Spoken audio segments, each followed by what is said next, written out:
नमस्कार, आप सुन रहे हैं Indraprastha channel medium wave 366.3 metre यानी 819 किलोहर्ट्ज। साथ ही आप हमें सुन पा रहे हैं AIR लाइव न्यूज़ 24/7 और न्यूज़ ऑन एयर ऐप पर भी। प्रस्तुत है युवाओं पर केंद्रित हमारा विशेष कार्यक्रम। आज जिस विषय पर हम बातचीत करने जा रहे हैं वो है करियर इन फॉरेंसिक साइंसेस। मेरा नाम है स्वाति और आज जिनसे हम बातचीत करने जा रहे हैं हमारे साथ हमारे स्टूडियो में उपस्थित मेहमान हैं डॉक्टर प्रवीण गर्ग, प्रिंसिपल हैं आप स्वामी श्रद्धानंद कॉलेज के।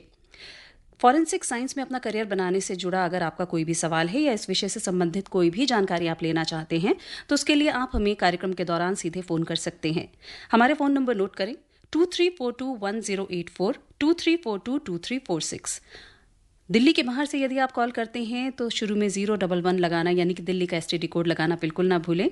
ये एक सजीव यानी कि लाइव फ़ोन इन प्रोग्राम है, यानी कि कार्यक्रम के दौरान आप सीधे हमारे स्टूडियो में फ़ोन कीजिए और हमारे जो मेहमान हैं उनसे आप इस विषय में अपनी जानकारी जो है तुरंत ले सकते हैं। करियर इन फॉरेंसिक साइंसेस के बारे में हम आज बात करने जा रहे हैं। डॉक्टर साहब, बहुत बहुत स्वागत है आपका। नमस्कार। डॉक्टर साहब, मैं जानना चाहती हूँ आपसे कि फॉरेंसिक साइंसेस की जब हम बात करते हैं तो पहले तो मैं चाहूँगी कि हमारे श्रोताओं को आप बताएं कि फॉरेंसिक साइंसेस एग्जैक्टली किस डिसिप्लिन को कहते हैं।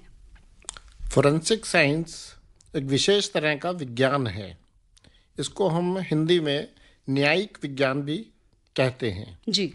जब हम use of scientific techniques, scientific practices to solve, to execute, I should say, to some evidences that can be proved in court of law। यानी न्यायालय में किसी भी प्रोसीड्स को, किसी भी एविडेंस को साइंटिफिक एविडेंस देने के लिए जो भी हम प्रक्रिया का यूज़ करते हैं, जो भी हम विज्ञान का यूज़ करते हैं, उसको फॉरेंसिक साइंस कहते हैं। विज्ञान का जो मेन विज्ञान जिसको हम कहते हैं, जो भी चीज़ प्रत्येक परिस्थिति में लागू होती है, जिस टेक्निक को विभिन्न परिस्थितियों में परखा गया है जी, उसको हम विज्ञान कहते हैं। और यह सभी जगह पर, दुनिया में सभी जगह पर, सभी तरह की, यानी it is valid all over the world in all the conditions. कैसा भी मौसम हो, कितनी भी ऊंचाई हो, गहराई हो, समुद्र हो, आकाश हो, वहाँ पर ये जो प्रक्रिया लागू होती है उसको विज्ञान कहते हैं जी। तो इसीलिए कोई भी एविडेंस जब वैज्ञानिक तरह से कोर्ट में प्रोड्यूस किया जाता है तो उसकी वैलिडिटी को सर्वमान्य माना जाता है। इसी को शॉर्ट में हम फॉरेंसिक साइंस कहते हैं। जी। डॉक्टर गर्ग, बहुत सारे लोग सोचते हैं कि फॉरेंसिक साइंस बड़ा ही फैसिनेटिंग सब्जेक्ट है और उसमें वो अपना करियर बनाना चाहते हैं और उसमें ऑफकोर्स हमारा जो पॉपुलर मीडिया है उसका अपना एक अलग रोल है, लेकिन उसके बारे में बाद में बात करूंगी। मैं पहले आपसे ये जानना चाहती हूँ कि जो लोग इसमें करियर बनाना चाहते हैं और इसकी पढ़ाई करना चाहते हैं उसके लिए, तो उसके लिए उनकी एलिजिबिलिटी क्या होनी चाहिए? क्या इसके लिए कोई एंट्रेंस है या नहीं है? किस लेवल पर इसकी पढ़ाई की शुरुआत की जा सकती है? Forensic science multi disciplinary science है जी। इसके लिए विशेष तौर पर साइंस की नॉलेज होना बहुत ज़रूरी है जी। साइंस में भी physics, chemistry, biology, computer science, mathematics, और अब तो इतनी स्पेशलाइजेशन होने के बाद जी इसमें एंथ्रोपोलॉजी के साथ साथ मैं कहना चाहूँगा बिहेवियरल साइंस, साइकोलॉजी और इवन लिंग्विस्टिक्स भी जुड़ गई है जी। इसमें। जैसे आपने पूछा कैरियर बनाने के लिए, हम छोटे से छोटा कैरियर इसमें certificate course, diploma certificate course 6 महीने के, डिप्लोमा कोर्सेज 1 साल के, डिग्री कोर्सेज 3 साल के, और उसके बाद पोस्ट ग्रेजुएट कोर्सेज भी 2 साल के हमारे देश में उपलब्ध हैं। जी। इस समय कॉलर जुड़ गए हैं हमारे साथ, आइए बात करते हैं उनसे। हेलो, नमस्कार मैम। नमस्कार जी। हमारे एक्सपर्ट को भी नमस्कार। GS चट्ठा बोल रहा हूँ, नई दिल्ली से। जी बोलिए। हाँ जी, मेरा क्वेश्चन ये है कि सर फॉरेंसिक साइंस में जॉब अपॉर्चुनिटी कितनी है और खास तौर पे सरकारी डिपार्टमेंट में? इसमें जो हमारी कंट्री की लैब्स हैं उसमें जॉब अपॉर्चुनिटीज़ हैं।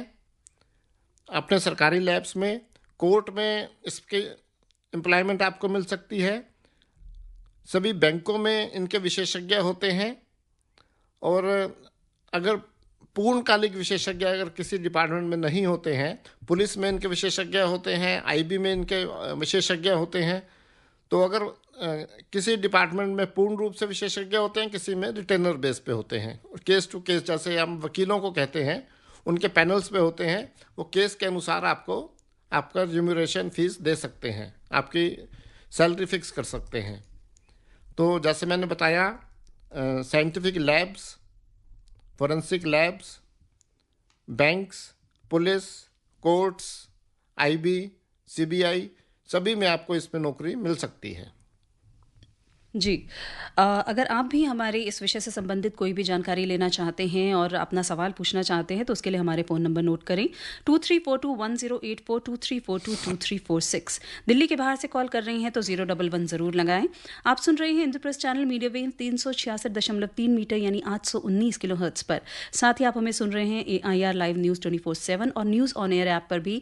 प्रस्तुत हमारा ये कार्यक्रम जो है ये है युवाओं पर केंद्रित विशेष सजीव फोन इन कार्यक्रम है।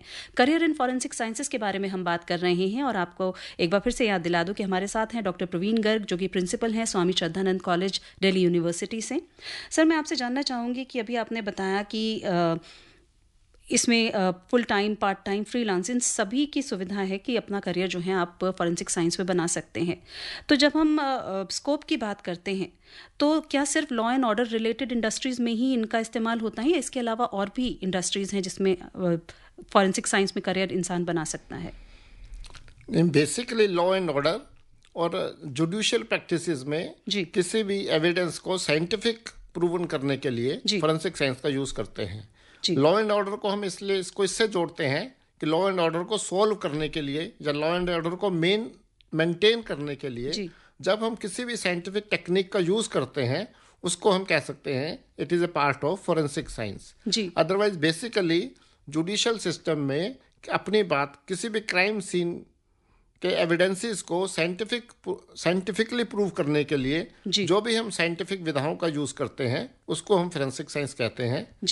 तो इसी के माध्यम से हम लॉ एंड ऑर्डर मेंटेन कर सकते हैं, मोहल्ले में शांति ला सकते हैं, साइबर क्राइम्स के रूल्स को फॉलो कर सकते हैं, उनमें स्थापित कर सकते हैं। इस तरह से इसको हम लॉ एंड ऑर्डर से भी जोड़ सकते हैं। सर, फॉरेंसिक साइंसेस का स्कोप लगातार बढ़ता जा रहा है और साथ ही हमारे जो कॉलर्स हैं वो भी बढ़ते जा रहे हैं। आइए बात करते हैं, इस समय कॉलर है हमारे साथ। Hello hello hello hello. हाँ जी, बोलिए। हाँ, नमस्कार सर। नमस्कार मैडम। नमस्ते, बताइए आपका सवाल क्या है? मैडम, रघुविंदर सिंह बोल रहा हूँ, सुभाष नगर, नई दिल्ली 27 से। जी, मेरा सवाल ये है कि जिन बच्चों ने अभी अभी PCM किया है और CUET के फॉर्म भरे हैं तो क्या वो फोरेंसिक साइंस में भी एडमिशन के लिए अप्लाई कर सकते हैं? कृपया बताने का कष्ट कीजिए। यह डिपेंड करता है कि फोरेंसिक साइंस में BSc जो CUET का आपने फॉर्म भरा है, यह सारी यूनिवर्सिटीज़ में ग्रेजुएशन प्रोग्राम के लिए एंट्रेंस टेस्ट होता है। तो जिस यूनिवर्सिटी में BSc इन फोरेंसिक साइंस है उसके लिए वो सभी लोग एलिजिबल हैं। लेकिन मेरा सुझाव ये रहेगा कि वो पहले किसी भी अपने साइंस के फील्ड में जिसमें उनका विशेष रुचि है, उनका इंटरेस्ट है, किसी का बायोलॉजी में है, फिजिक्स में है, केमिस्ट्री में है, एंथ्रोपोलॉजी में है, तो उसमें वो पहले अपनी ग्रेजुएशन कर लें, तो फिर ही इस फील्ड में आगे बढ़ने का फ़ायदा है। क्योंकि साइंटिफिक विधाएं, साइंटिफिक टेक्निक्स, टेक्नोलॉजी इतनी एडवांस हो गई है कि उसके लिए एक बेसिक क्यूरिकुलम, बेसिक फ्रेमवर्क जब तक नहीं होगा तब तक डायरेक्ट कोई भी फोरेंसिक साइंस करने का महत्व कम हो जाता है। तो बेसिक साइंस की टेक्निक्स जानने के लिए, साइंटिफिक नॉलेज प्राप्त करने के लिए ग्रेजुएशन लेवल पर आप किसी भी साइंस के डिसिप्लिन में, जैसे कि मैंने बताया, physics, chemistry, biology, anthropology, mathematics, even psychology का भी आप कोर्स कर सकते हैं। तो भी आगे चलकर आप फोरेंसिक साइंस में हायर डिग्री के लिए, अपने BSc के बाद किसी हायर डिप्लोमा के लिए, सर्टिफिकेट्स कोर्स के लिए आप एलिजिबल रहेंगे। सर, अभी आपने कहा कि बीएससी और साइंस कोर्सेज की आपने बात की, तो मैं यहाँ पे आपसे जानना चाहूँगी कि क्या ये ज़रूरी है कि केवल साइंस बैकग्राउंड की ही पढ़ाई हमने की हो तभी फॉरेंसिक साइंस में जा सकते हैं, या अगर कोई किसी और डिसिप्लिन से आ रहा है, ह्यूमैनिटीज़ से आ रहा है या किसी और तरीके के डिसिप्लिन से आ रहा है, और वो अगर चाहता है कि वो आगे फॉरेंसिक साइंस की पढ़ाई करे और उसमें करियर बनाए, तो क्या उसके लिए कोई स्कोप नहीं है? नहीं, बिल्कुल है जी। आजकल जिस तरह से फॉरेंसिक साइंस का डाइवर्सिफिकेशन हो रहा है, जी। साइंस एंड टेक्नोलॉजी का प्रभाव क्षेत्र बढ़ रहा है। मैंने पहले बताया साइकोलॉजी और इवन सम लिंग्विस्टिक के लोग जो कि इंग्लिश को, हिंदी को अच्छी तरह से समझते हैं, जिनका उनकी भाषा पर पूरा कंट्रोल है, पूरी उनको भाषा का भी पूरी नॉलेज है, तो वो भी फॉरेंसिक साइंस में अपना योगदान कर सकते हैं।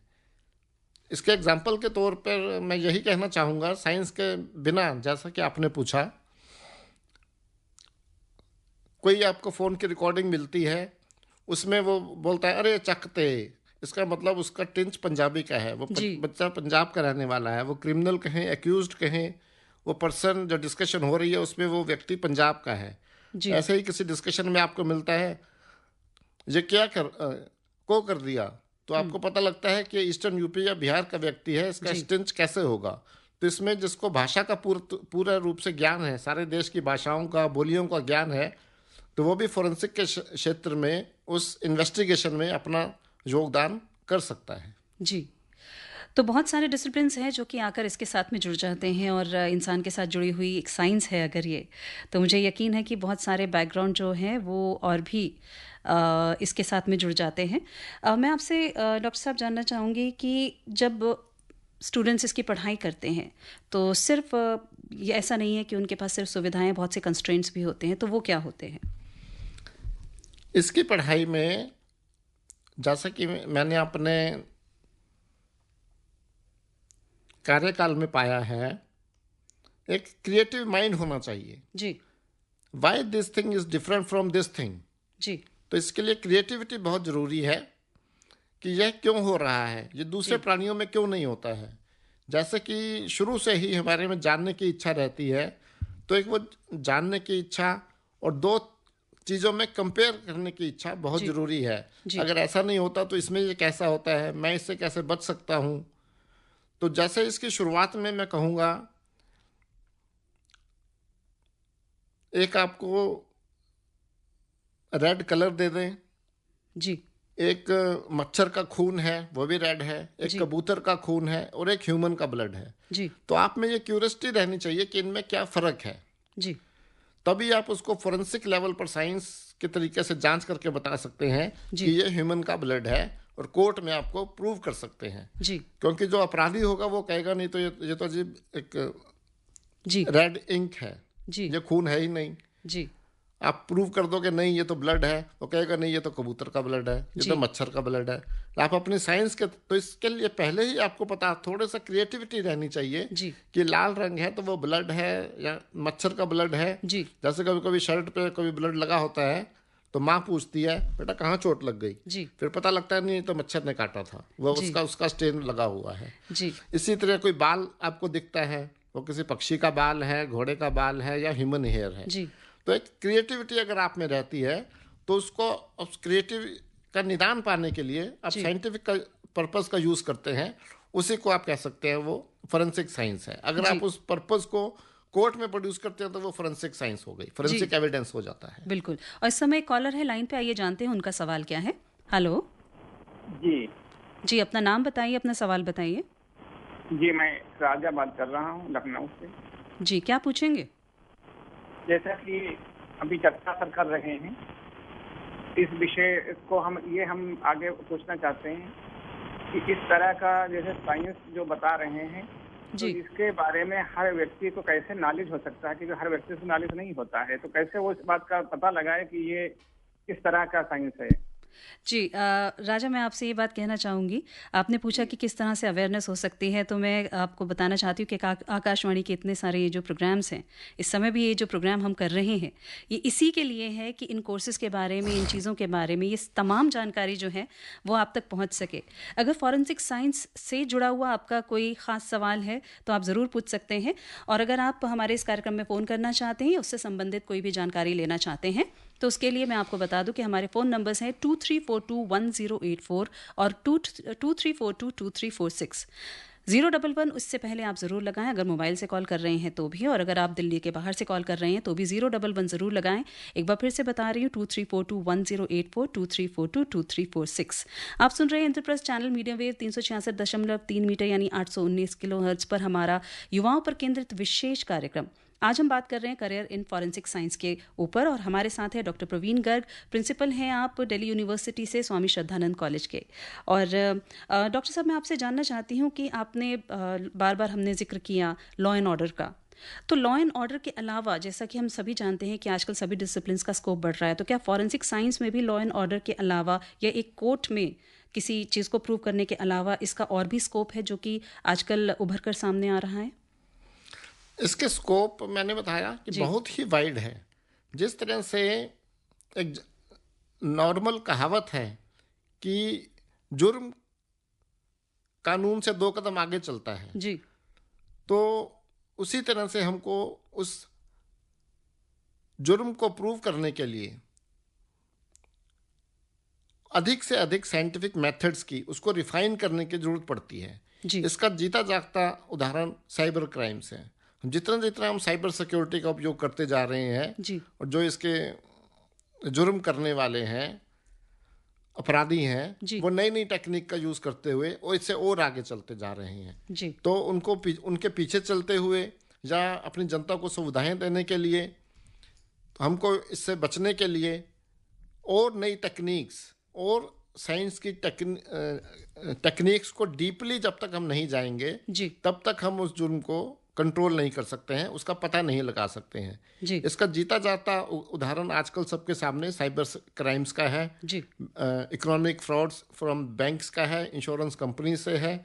जैसे आप पहले जानते थे कि सिर्फ सदियों से सिर्फ अंगूठे से ही पहचान होती थी जी, हम अंगूठा लगा दिया करते थे, पहचान होती थी, लेकिन उसमें फ्रॉड होने लगे, उसमें सिमिलरिटी आने लगी। जी, अभी भी आपने देखा होगा कुछ लोग बहाना करते हैं कि मेरा अंगूठा घिस गया है, बड़ी एज में अंगूठे की लाइनें चेंज हो गई हैं जी, तो अब आई की पलकों से, कॉर्निया से, जी, बालों के स्टाइल से, ब्रीदिंग से हम अलग अलग पहचान करने के लिए अलग अलग टेक्नोलॉजी का यूज़ करते हैं। जिस तरह से पहले बैंकों में साइन मिलाने के लिए सिंपल आंख से या लेंस से उसको मिला लिया जाता था, आजकल उसके लिए प्रेशर टेक्निक्स, कैलियोग्राफी जी, और लिखावट से हम सबको उतनी टेक्निक आगे बढ़ गई है। जी। तो टेक्नोलॉजी, जी, इस टेक्नोलॉजी का यूज़ आगे बढ़ता रहेगा तो फोरेंसिक का यूज़ भी उतना ही आगे बढ़ता रहेगा। जी। टेक्नोलॉजी जो है ये एक बहुत ही इंपॉर्टेंट एस्पेक्ट है, इसके ऊपर मैं अभी आपसे ज़रूर और जानकारी लेना चाहूँगी। फिलहाल एक कॉलर है लाइन पे हमारे साथ, आइए जानते हैं उनका सवाल क्या है। हेलो। हेलो जी, अपना नाम बताइए, अपना सवाल बताइए। हाँ, गुड मॉर्निंग मैम और गुड मॉर्निंग सर। मेरा नाम उल्का वर्मा है, मैं मुंबई से बात कर रही हूँ। मुझे सर से ये पूछना है कि मेरा बेटा फिलहाल 12th स्टैंडर्ड में है, साइंस PCM कर रहा है वो, तो फिर क्या उसके लिए आगे चल के ये कोर्स कर सकते हैं क्या, या कर सकते हैं तो कब कर सकते हैं? और दूसरा सवाल ये कि मुंबई में करना है तो कौन से कॉलेजेस है इसके लिए अवेलेबल? जैसे कि मैंने पहले बताया कि इसमें सबसे पहले आपका उस विषय में इंटरेस्ट और पैशन होना चाहिए। चलिए, लेकिन अगर इस उम्र में 12th में उनका अभी वो आप डिसाइड नहीं कर पा रहे हैं तो उनको किसी भी साइंस के स्ट्रीम में जिसमें भी उनका इंटरेस्ट है, विशेष तौर से हम इंडिया में साइंस के 2 फील्ड मानते हैं, फिजिक्स केमिस्ट्री मैथमेटिक्स या फिजिक्स केमिस्ट्री बायोलॉजी। तो इसमें किसी भी फील्ड में वो साइंस से पहले BSc कर सकते हैं, फिर अपनी उपयोगिता अनुसार वो फिजिक्स में, फोरेंसिक साइंस में जाना चाहते हैं, बायोलॉजी के टेक्निक्स सीखने के लिए फोरेंसिक में जाना चाहते हैं, केमिकल टेक्निक्स सीखने के लिए जाना चाहते हैं, साइकोलॉजी के बिहेवियर के रूप में फोरेंसिक एक्सपर्ट बनना चाहते हैं, तो उसके बाद वो अपने कैरियर को चूज़ करें तो बेहतर रहेगा। 12th के बाद कोई बहुत छोटा स्कोप रह जाता है अगर आप डायरेक्ट फोरेंसिक साइंस में जाते हैं। इसका उदाहरण यही है कि एक 12th के बाद अगर आप एक साइंस में जाते हैं तो आपको साइंस में इतनी प्रोग्रेस नहीं होती है। आप छोटी मोटी साइंटिफिक टेक्निक्स, जैसे मैंने शुरू में बताया, अंगूठा लगाना कि ये बाएं हाथ का है, दाएं हाथ का है, डिफरेंट पर्सन का है, सिर्फ इतना ही आपको नॉलेज हो पाएगी। और बोन्स के बारे में, ये लेफ्ट हैंड की बोन है, राइट हैंड की बोन है, कहीं पे अगर को कंकाल मिलता है तो इतनी ही आपको, आप उसको एक 12th क्लास का स्टूडेंट जिसने कि सर्टिफिकेट कोर्स किया हुआ है या डिप्लोमा किया हुआ है, वो एक इतना ही बता पाएगा ये बोन लेफ्ट हैंड की है, राइट हैंड की है। ज़्यादा से ज़्यादा वो ये बता देगा कि ये मेल की है, फीमेल की है।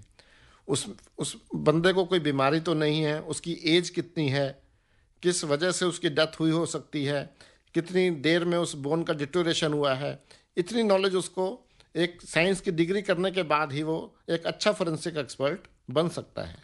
सर, मैं आपसे जानना चाहूँगी कि क्या जो मैं समझ पा रही हूँ कि अगर हम किसी भी अच्छे साइंस कोर्स के साथ में ग्रेजुएशन करते हैं और उसके बाद फॉरेंसिक साइंस में जाते हैं तो वो एक प्रेफरेबल रूट है, क्या यही आप कहना चाह रहे हैं?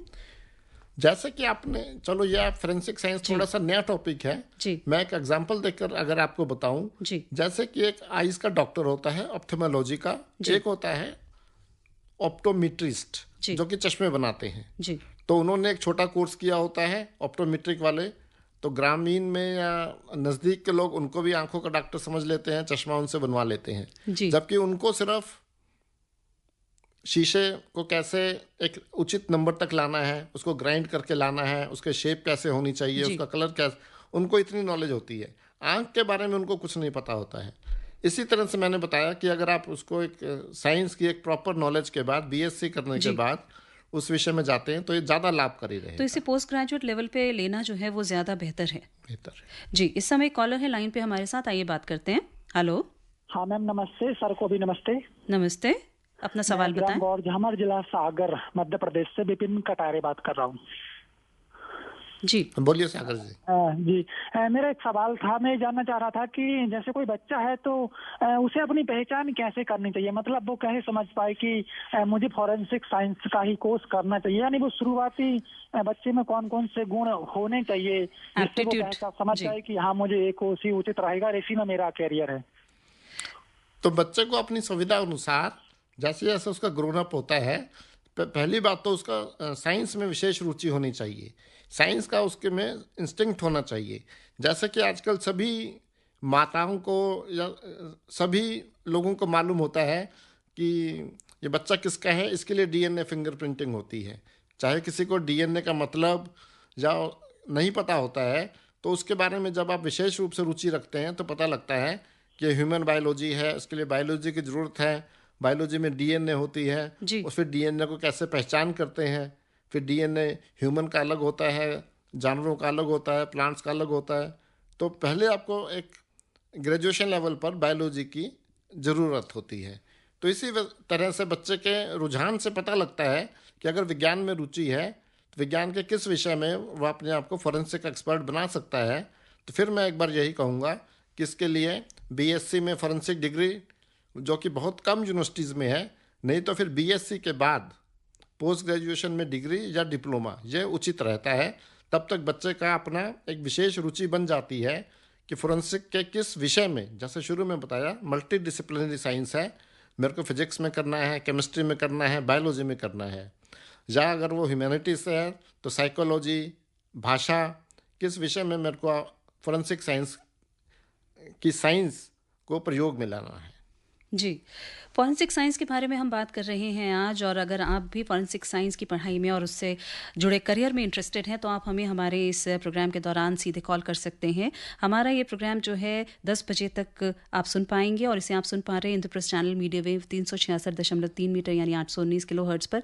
साथ ही आप हमें सुन पा रहे हैं AIR लाइव न्यूज़ 24/7 और न्यूज़ ऑन एयर ऐप पर भी।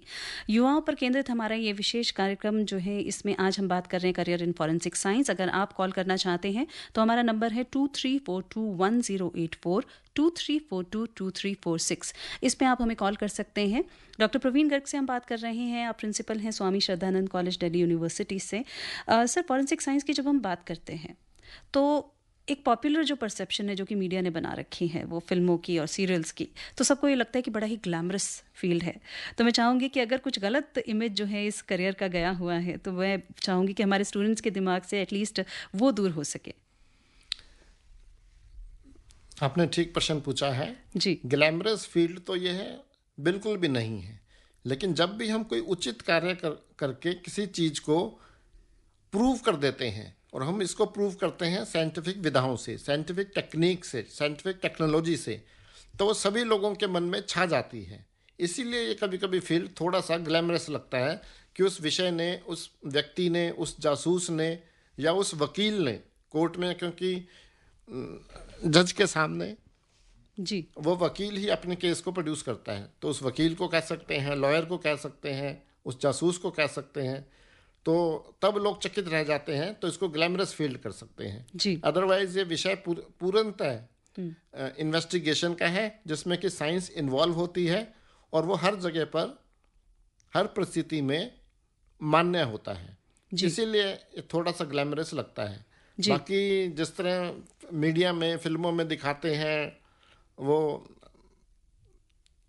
किसी मशीनरी का यूज करते हुए, जंगल में चलते हुए, उस ब्लड को कोरिलेट करते हुए, इतना आसान नहीं है। पुलिस इन्वेस्टिगेशन की, जैसे आप सब लोग समझते हैं कितनी टफ होती है, उस इन्वेस्टिगेशन को ही साइंटिफिक प्रूव करने को हम फॉरेंसिक साइंस कहते हैं। सर, फॉरेंसिक साइंस की जो पढ़ाई होती है, जैसा कि हम सभी जानते हैं कि टेक्नोलॉजी जो है लगातार इवॉल्व होती है और हर रोज़ नई नई टेक्नोलॉजी सामने आती है और हमारे क्रिमिनल सबसे पहले उसका इस्तेमाल करते हैं। तो ऐसे में फॉरेंसिक साइंस को भी अपने आप को लगातार इवॉल्व करने की और अपने आप को अपग्रेड करने की ज़रूरत होती है। तो क्या इसके लिए कोई एलाइड कोर्सेज और भी होते हैं जो कि उन्हें लगातार करते रहने पड़ते हैं, या फिर जो कोर्स कंटेंट है वो वैसा ही है जैसा पहले होता था? यह भी एक बहुत उचित क्वेश्चन है, जैसे कि आपने पूछा कि स्पेशल कोर्सेज। तो जैसे मैंने बताया, हम जनरली नॉर्मल बीएससी कर लेते हैं, तो इसके बाद एक विशेष कोर्सेज फॉरेंसिक साइंस के इन्वॉल्व में फिंगरप्रिंटिंग के कोर्सेज हैं जी, हैंड राइटिंग के कोर्सेज हैं, सर्टिफिकेट कोर्सेज हैं 6 महीने के जी, साइबर क्राइम के कोर्सेज हैं 6 महीने से लेकर 1 साल के। वो ठीक है कि आजकल सभी लोग जानते हैं आईटी से रिलेटेड हैं, और ब्लड से रिलेटेड हैं, क्योंकि एविडेंसेस में ब्लड की बहुत वो होती है। एंथ्रोपोलॉजी के कोर्सेज हैं, बॉडी की शेप कैसी है, दांत का एज को प्रूव करना है, बोन से एज को प्रूव करना है, स्किन से एज को। तो इस तरह से विशेष रूप से एक विशेष टेक्नोलॉजी को देखते हुए 6-6 महीने के कोर्सेज भी आप एक साइंटिफिक बैकग्राउंड के बाद, बल्कि बीएससी फॉरेंसिक साइंस के बाद भी इन स्पेशलाइज्ड कोर्सेज को कर सकते हैं। आपको मैं एक और बात बताना चाहूँगा, इवन मेडिकल साइंस में भी एमबीबीएस करने के बाद हम एमएस जो करते हैं, पीजी जो करते हैं, एमडी जो करते हैं, वो भी फॉरेंसिक साइंस में होती है। तो इससे आप समझ सकते हैं कि किस स्पेशलाइजेशन लेवल तक हम फॉरेंसिक साइंस में आगे जा सकते हैं। जी, और इस समय कॉलर है लाइन पे हमारे साथ, आइए बात करते हैं। हेलो। नमस्कार। नमस्कार जी। नमस्कार सर, मैं सुधांशु बात कर रहा हूँ दिल्ली हरिनगर से। हाँ जी, बोलिए सुधांशु जी। सर, मेरा सवाल ये है कि अगर कोई बच्चा 12th क्लास में कॉमर्स या आर्ट्स से पढ़ाई करता है, तो उसको सीबीआई या सीआईडी में ज्वाइन करने के लिए कौन से सब्जेक्ट्स लेने पड़ेंगे या कौन सी तैयारी करनी होगी? नहीं, सीबीआई सीआईडी के लिए तो अकाउंट्स के ही महत्व है। उसमें अगर कोई कमर्शियल फ्रॉड कहें, इकोनॉमिक फ्रॉड्स कहें, तो उसको आप अकाउंट्स के लेवल पर किस तरह से पकड़ सकते हैं, या अकाउंट्स में भी कैसे कैसे, जैसे आजकल तो बहुत से क्राइम हो रहे हैं, इसमें हम साइंटिफिक एविडेंसेस को यही यूज़ कर सकते हैं कि पुरानी विधाओं में ऐसे यूज़ कर सकते थे, उसने किस तरह से अपनी एंट्रीज को चेंज किया है, या बैंक से किस तरह से एंट्रीज को ट्रांसफ़र किया गया है, और अगर उसमें हैंड राइटिंग चेंज की गई है अपने खातों में तो वो कैसे की गई है, ऊपर यानी विभिन्न तरह के उसमें अपराध हो सकते हैं।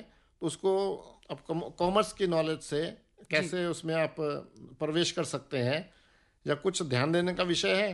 जैसे मैंने बताया, ये क्रिएटिविटी है।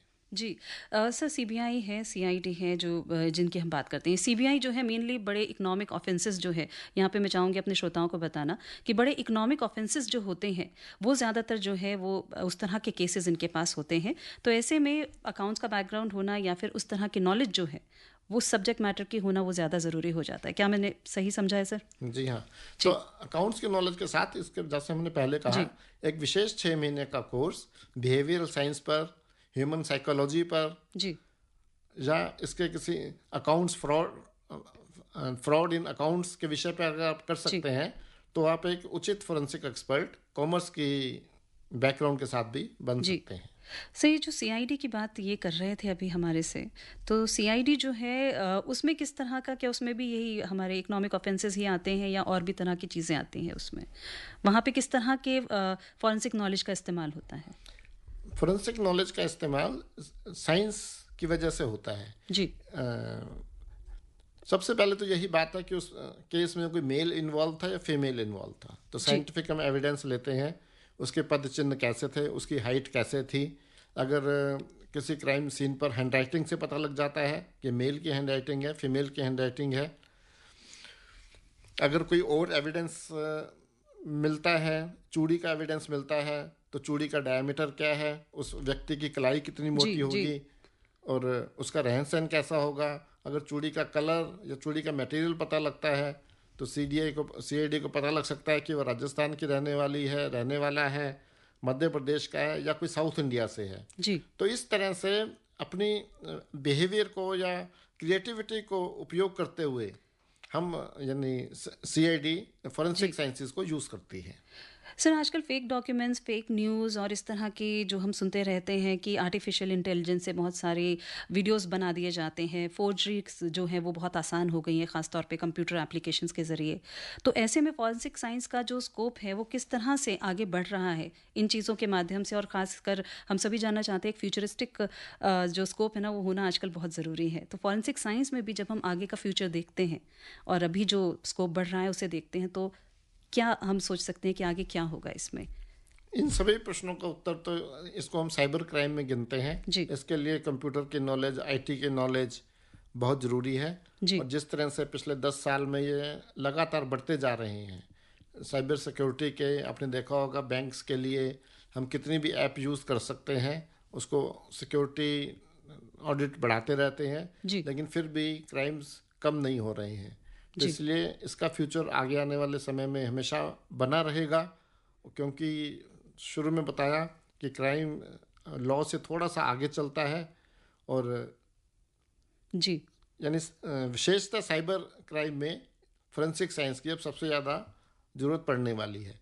इसी तरीके से जैसे आपने पूछा था हैंडराइटिंग का या फ्रॉड का, इस तरह से उसके लिए पूरा विज्ञान अलग तरीके का है। साइबर क्राइम से हम पता लगा लेते हैं दिस डॉक्यूमेंट में बी फेक, तो उसको हम फिर साइंटिफिक विधाओं से प्रूव करते हैं असली में हैंडराइटिंग कैसी थी, नकली में कैसे थी, इसकी डेट चेंज की गई है, इसका कंटेंट चेंज किया गया है या इसके सिग्नेचर चेंज किए हैं। उसके लिए प्योर बायोलॉजी या फिजिक्स का यूज़ होता है। और साइबर क्राइम ओवरऑल में हम कहेंगे आईटी का सबसे ज़्यादा यूज़ है। आईटी का सबसे ज़्यादा यूज़ है, बायोलॉजी का यूज़ भी है, फिजिक्स का भी, आपने साइंसेस भी गिनवाए और आपने लिंग्विस्टिक्स भी गिनवाए, तो ह्यूमैनिटीज़ का भी बहुत ज़्यादा स्कोप है। पर अगेन फिर हम उसको नहीं छोड़ सकते कॉमर्स को, क्योंकि उसमें आपने बताया कि इकोनॉमिक ऑफेंसेस में उसकी नॉलेज होना बहुत ज़्यादा ज़रूरी है। तो सर, फॉरेंसिक साइंस जो है एक तरह से कह सकते हैं कि हमारे रोज़ाना की ज़िंदगी से जुड़ा हुआ है। वो केवल क्राइम के साथ नहीं जुड़ा है। हम लोग जो रोज़ाना में वीडियोज़ देखते हैं, जब हम उसकी जांच पड़ताल करते हैं, तो छोटा सा फॉरेंसिक साइंस का एक्सपेरिमेंट तो हम भी कर ही लिया करते हैं। दैनिक जीवन में, जैसे मैं कहूँ शुरू में बताया, क्रिएटिविटी की बात है। व्हेन वी थिंक, कभी कभी हम देखते हैं कि फर्श पे कीचड़ है, खून का दाग है, तो पेरेंट्स को लगता है कि इस बच्चे को खून तो नहीं लग गया है। कोई कहता है कि ये मच्छर का हो सकता है, या कोई चूहा, कोई यानी क्या कहेंगे इंजर्ड चूहा पास से गुजरा है, उसका ब्लड हो सकता है। तो ये क्रिएटिविटी है, दैनिक जीवन में भी उसको परख लेते हैं।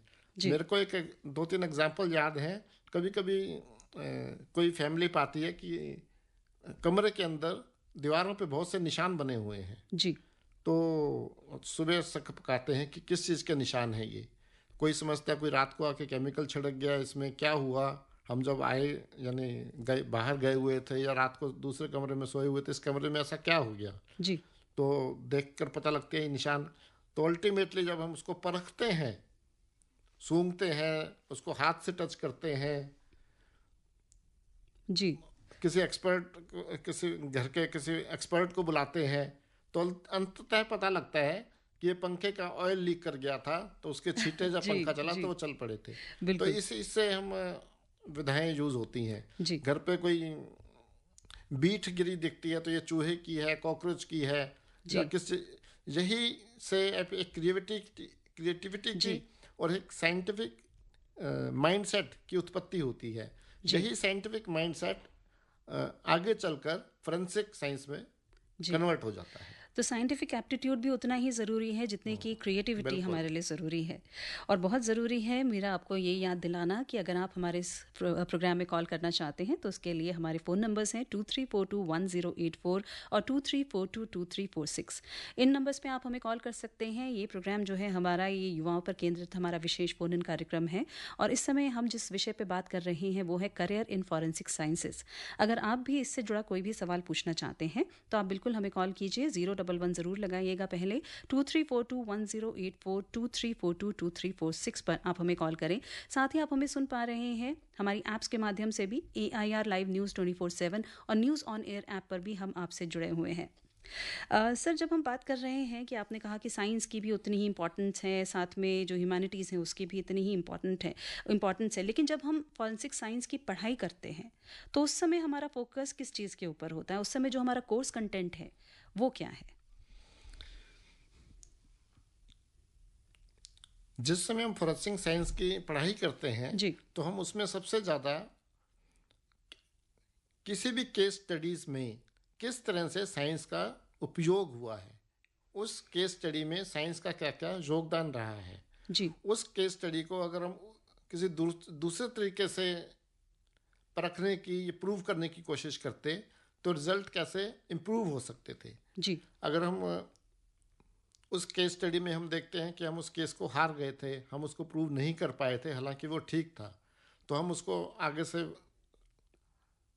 एक प्रोजेक्ट के रूप में लेते हैं कि इसको हम आगे से इस टाइप के केसों के लिए हमको कैसे प्रोसीड करना है, हमको कौन कौन से साक्ष्य जुटाने हैं जो कि हमको अपने केस को प्रूव करने के लिए ज़्यादा महत्वपूर्ण रहेंगे। तो इस टाइप से हम, यानी इसको हम एक वर्ड में केस स्टडीज़ को डिफरेंट तरीके से सॉल्व करने का प्रयत्न को हम कहेंगे कि हमारे लिए क्या क्या चैलेंज होते हैं। जी, बाकी कोई नया केस आता है तो उसके लिए फिर हम टीम से डिस्कस करके उसकी पूरी मॉडस ऑपरेंडी बनाते हैं, इसको कैसे सॉल्व किया जाए, इसके क्या क्या कारण हो सकते हैं, और अगर कोई पुराना केस है तो उसमें कैसे हम इम्प्रूवमेंट कर सकते हैं कि हम अपने साक्ष्य को साइंटिफिक एविडेंस के साथ और प्रभावी ढंग से एक कोर्ट में पेश कर सकें और अभियुक्त को सजा दिलवा सकें। जी। करियर इन फॉरेंसिक साइंसेज के ऊपर बात हो रही है। कार्यक्रम का समय बहुत थोड़ा सा बचा है। मैं आपको याद दिलाना चाहती हूँ कि हमारे फ़ोन नंबर्स हैं 23421084 और 23422346। अगर इस विषय से संबंधित कोई भी जानकारी आप लेना चाहते हैं, कोई भी सवाल पूछना चाहते हैं, तो आप बहुत ही जल्द हमें फ़ोन कर लीजिए, क्योंकि कार्यक्रम का समय जो है वो ख़त्म होने को है। सर, मैं आपसे जानना चाहूँगी कि आपने बताया कि इसके अलग अलग लेवल्स हैं पढ़ाई के, फॉरेंसिक साइंस के, तो हर लेवल के साथ में जो करियर का स्कोप है वो भी बदल जाता है। तो ऐसे में एक बार हमारे श्रोताओं के लिए आप बता दीजिए कि किस किस लेवल तक पढ़ाई की जा सकती है, उसका कितना कितना स्कोप है। जैसे कि मैंने बताया, सर्टिफिकेट कोर्सेज हैं और दिल्ली यूनिवर्सिटी से भी होता है जी, इसमें फिर उसके आगे चलकर आप डिप्लोमा कर सकते हैं, 1 साल का है, शायद दिल्ली यूनिवर्सिटी में या दिल्ली में डिप्लोमा नहीं है। फिर बीएससी है, 3 साल का फोरेंसिक साइंस में बीएससी दिल्ली यूनिवर्सिटी से होती है जी, उसके बाद एडवांस डिप्लोमाज हैं ग्रेजुएशन के बाद, और फिर उसके बाद एमएससी इन फोरेंसिक साइंस भी होती है। मैं तो यही कहूँगा कि अगर आप सर्टिफिकेट कोर्स करते हैं, डिप्लोमा करते हैं, तो आप एक फोरेंसिक साइंस के टेक्नीशियन बन सकते हैं। आपको उस 10-12 नॉर्मल मशीन्स पर काम करना आ सकता है, जिससे कि आप एविडेंसेस ढूंढ सकते हैं। जी, तो अगर आप इसकी डिग्री करते हैं तो इसमें आपको सैकड़ों मशीनों पर, बायोलॉजी से रिलेटेड हो, फिजिक्स से रिलेटेड हो, केमिस्ट्री से रिलेटेड हो, बिहेवियर से रिलेटेड हो, साइकोलॉजी से रिलेटेड हो, तो सभी विषय की उपयुक्त जानकारी आपको मिलती है। और फिर जब आप इसमें पोस्ट ग्रेजुएशन करते हैं तो एक विशेष स्पेशलाइजेशन आपकी किसी भी विषय में, चाहे वो फोरेंसिक का है, बैलिस्टिक्स का है, एम्यूशन का है आजकल, यानी तो फिर आप एक स्पेसिफाइड फील्ड में जा सकते हैं। जैसे पुलिस में, आर्मी में अगर आप बैलिस्टिक एक्सपर्ट्स हैं, उसको पहचान सकते हैं कि गोली कितनी दूर से चली थी, गोली का किस मार्क से बनी हुई है। जैसे आजकल आप सभी किसी भी एनकाउंटर के बाद या किसी भी पुलिस फायरिंग के बाद देखते हैं, आपको अगले दिन अखबार में आ जाता है ये किस पिस्टल से चली हुई थी, कितने mm की गोली थी, कौन सा बारूद यूज़ हुआ था, कौन सी गन से चली हुई थी। यह सब फोरेंसिक साइंस से ही पता चलता है। तो इसलिए आपको पता लगेगा कि जैसे हम पहले इसमें चूक गए थे कि CBI, CID और बैंकिंग के अलावा आर्मी में भी इसका उपयुक्त यूज़ होता है। आप जहाँ जहाँ आप कह सकते हैं, जहाँ जहाँ पर क्राइम के अलावा, इसको भी क्राइम ही कहेंगे, क्राइम के अलावा जहाँ जहाँ पर भी हमको किसी भी परिस्थिति में साइंटिफिक योगदान चाहिए होता है तो फोरेंसिक एक्सपर्ट की जरूरत पड़ती है। जी सर, बैंकिंग में भी फोरेंसिक्स के रोल का हम बातचीत कर रहे थे तो वो विषय थोड़ा सा अधूरा रह गया था। मैं आपसे जानना चाहती हूँ कि बैंकिंग जो बैंक वाले हैं, क्या वो भी डायरेक्टली फोरेंसिक के जो एक्सपर्ट्स होते हैं उन्हें एम्प्लॉय करते हैं या इसके लिए कोई स्पेशलाइज लैब होती हैं और सब वहीं जाते हैं? नहीं, बैंकों के पास फोरेंसिक के एक्सपर्ट्स होते हैं जी। शुरू में तो आप सभी जानते हैं, सिग्नेचर मैच, एफिडेविट पे उसकी मैचिंग करना, किसी ने कोई गलत इन्फॉर्मेशन भरी है उसकी जांच करना, तो इसकी जांच फोरेंसिक एक्सपर्ट करते थे।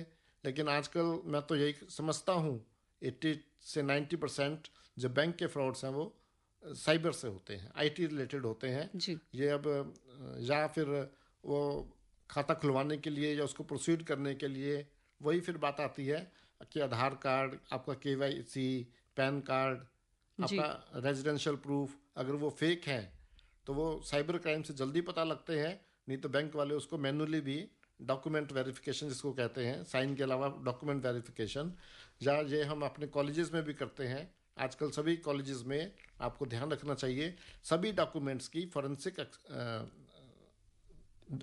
जांच, इन्वेस्टिगेशन भी होती है जी।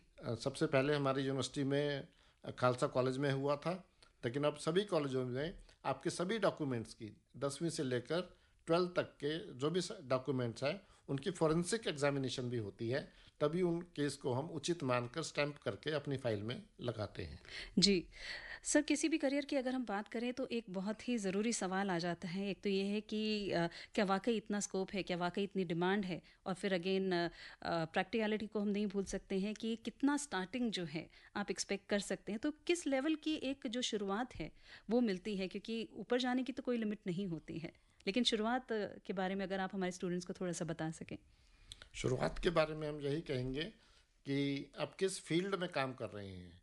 अगर आपको कोई लॉयर इतना ही पूछता है कि भैया मेरे को ये बता दो कि ये ब्लड है या इंक है जी, ये कोई गम है या सीमन है, तो इसको मैं प्रूव करने के लिए कैसे कर सकता हूँ, या मेरा ये काम करवा दीजिए, जिसको हम कहते हैं लैब टेस्टिंग जी, करवा दीजिए। तो इसके लिए वो आपको हायर करके 10 से 20 हज़ार रुपये महीना भी दे सकता है कि ये केस अभी 1 साल चलेगा, 2 साल चलेगा, तो मैं आपको आपकी कंसल्टेंसी देता रहूँगा, या ये कंसल्टेंसी कैसे हो सकती है इसके बारे में बता सकता हूँ। मैं खुद इसके बारे में जानता सारा कुछ हूँ, लेकिन साइंटिफिक टेस्टिंग आपको करवानी है। मैं आपको इसके लिए मुख्य रोड मैप बताता रहूँगा कि अब आप इसको डॉक्यूमेंट्स की स्कैनिंग करवानी है, हैंड राइटिंग एक्सपर्ट से उससे प्रूव हो जाएगा। और तो इसके लिए आपको यानी 10-20 हज़ार रुपये से लेकर 50,000 तक, तो ये तो हुआ जैसे किसी लायर को आपकी हेल्प चाहिए। इसी तरह की साइंटिफिक लेबोरेटरीज को आपकी हेल्प चाहिए हो सकती है कि आप स्पेक्ट्रोस्कोपी के एक्सपर्ट हैं, आप रेडियोलॉजी के एक्सपर्ट हैं, तो आप इसमें बताइए। इसी तरह किसी कोई मिश्रण होता है, उसको आपने टेस्ट करना है, इसमें 3 चीज़ें वो प्रेजेंट हैं कि नहीं, उसमें वो ड्रग जिसके लिए क्राइम किया गया है वो इन्वॉल्व है कि नहीं, तो आपको ये हमको गाइड करना है कि किस इसमें कौन सी ड्रग के लिए हम टेस्ट करवाएं। ये मैं वो कह रहा हूँ कि आप लैब नहीं है, लेकिन आप एक फोरेंसिक एक्सपर्ट हैं, उसके लिए आप एक कंसल्टेंट हैं जी। तो इसके लिए आपको मैं तो यही कहूँगा 20-30 हज़ार रुपये से भी स्टार्ट आपका कैरियर हो सकता है, फिर उसके बाद तो sky is the limit. Of course sky is the limit and sky is the limit always. और सभी करियर के बारे में और उनसे जुड़ी संबंधित जानकारी जब भी हम आपको देते हैं तो हम आपको ये बात हर बार याद दिलाते हैं। समय जो है वो बिल्कुल अब हमारा साथ नहीं दे रहा है, तो मैं यहाँ पर इस डिस्कशन को, इस चर्चा को हमें यहीं पे समाप्त करना होगा। डॉक्टर प्रवीण गर्ग, आपका हमारे स्टूडियो में आने के लिए बहुत बहुत धन्यवाद। आपका भी बहुत बहुत, हमारे श्रोताओं का भी धन्यवाद। हमने बात की डॉक्टर प्रवीण गर्ग से, प्रिंसिपल स्वामी श्रद्धानंद कॉलेज। आज जिस विषय पर हमने बातचीत की वो था करियर इन फॉरेंसिक साइंस। इस कार्यक्रम को आपने सुना Indraprastha channel medium wave 366.3 metre यानी 819 किलोहर्ट्ज पर। साथ ही आपने हमें सजीव सुना AIR लाइव न्यूज़ 24/7 और न्यूज़ ऑन एयर ऐप पर। आकाशवाणी आप तक पहुंचता है फ्रीक्वेंसीज के माध्यम से और साथ साथ इन ऐप्स के माध्यम से भी। और आज की इस चर्चा को अब हमें यहीं पर विराम लगाना होगा। इसी के साथ आप स्वाति को दीजिए इजाज़त और सुनते रहिए आकाशवाणी।